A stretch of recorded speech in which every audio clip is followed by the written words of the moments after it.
Hi hello வணக்கம். இன்றைக்கி நான் என்ன செய்ய போகிறேன்னா ஒரு ஈஸியான பிரேக்ஃபாஸ்ட் ரெசிபி தான். அதுக்கு தேவையான பொருட்கள் எக்ஸ், அதுக்கப்புறம் onion, spring onion, pepper, carrots, milk and salt.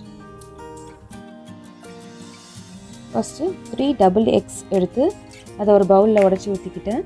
அது கூட மில்க் சேர்த்து அதை ஃபஸ்ட்டு பீட் பண்ணிவிட்டு அதுக்கப்புறம் கொஞ்சம் பிஞ்ச் ஆஃப் சால்ட் சேர்த்துக்கிட்டு just half spoon of salt சேர்த்தா போதும்.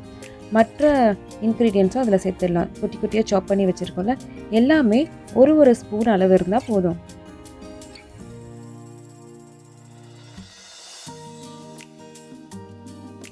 அப்புறம் ஸ்டவ் ஆன் பண்ணி பேன் சூடானதும் கொஞ்சம் ஆயிலை இந்த மாதிரி ஸ்ப்ரெட் பண்ணிக்கோங்க.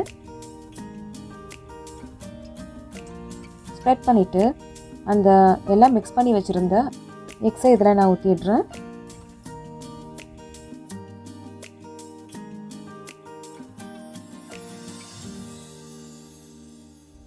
அதை நல்லா ரோல் பண்ணி ஃப்ளஃபியாக எடுத்தால் பிரேக்ஃபாஸ்ட் ரெடி.